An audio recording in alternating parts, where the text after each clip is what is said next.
Hi, I'm Tim Altman from 13th Beach Health Services. In this video, I'm going to talk in more detail about the nutrition naturopathy work that I do.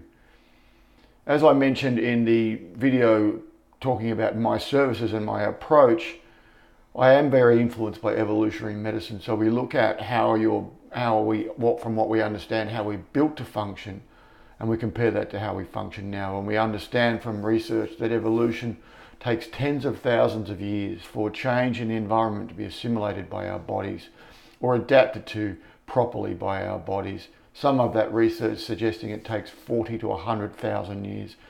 And what that implies is that the way we're built now, or the bodies that we have now, basically are built as if we were hunter-gatherers some 40,000 years ago. So that's what we're ideally built for.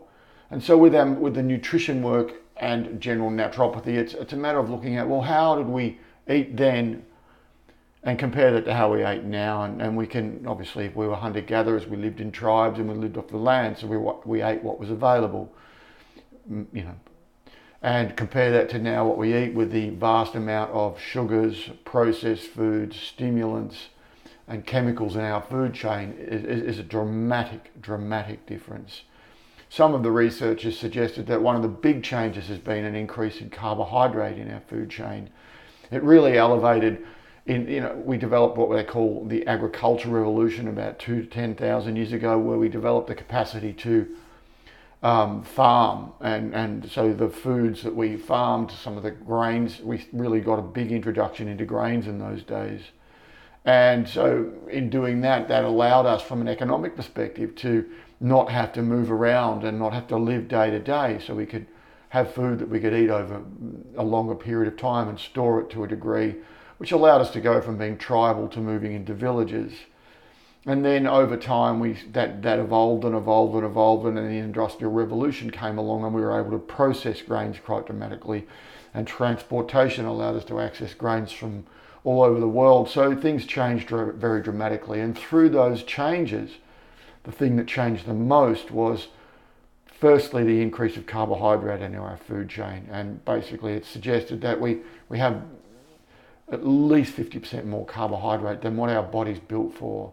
And the implication of that is quite dramatically. And look at the technological age now, where we have refined sugars everywhere, and the amount of chemicals, I think 60,000 chemicals or 60,000 plus chemicals have been added to our food chain in the last 100 years. And so there's been a massive impact on our nutrition and what we put into our bodies, and the impact of that on our health is vast. You only need to go and look at research, go through PubMed or have a look on Facebook and see some of the studies coming out. Not all of those are valid studies, but I think there's enough to suggest that where there's smoke, there's often fire, and it does have a huge impact. So one of the things we certainly do is to focus on reducing. I ask a lot of questions of clients initially about what they eat, about their energy levels throughout the day, about hunger and cravings, and we look at their average daily diet, and we get a very close look at what they're eating and what they could improve. So we make specific suggestions based on what we're ideally built to eat, so to speak. And really, when you look at that approach and then you look at the research out there, it's overwhelmingly in favour of the fact that if we eat naturally the way we evolved to eat, then the prevention of chronic illness is huge, and the boost to our immune system is really significant. So it's common sense to a degree, but it's a matter of knowing how to make the changes. It's a matter of knowing on a day-to-day perspective what the implications of fluctuating blood sugar levels can make. We also use bioimpedance testing, whether it be I'm regulating a person's blood sugar levels, or I'm working for optimal energy levels, or for detoxification. I have done a lot of work with weight loss. We use bioimpedance testing to support us, which is technology that came from hospitals. And it quite objectively measures muscle mass, the fat-muscle ratio, which is far more important than weight on its own. We look at indicators that look at toxicity in our system and the amount of water we're holding, where the water is. We look at the ability of the cells to produce energy and inflammation, and there's also a measure of biological age, which is fascinating. So we obviously want our biological age to be underneath our chronological age. So I find the bioimpedance testing fantastic because it's an objective measure, and it gives clients an ability to then have a look at what is their body telling them, and that's how we use the messages and what our body's telling us via the testing and via how you're responding to the nutrition changes in terms of symptoms to see how you're going and where you're at.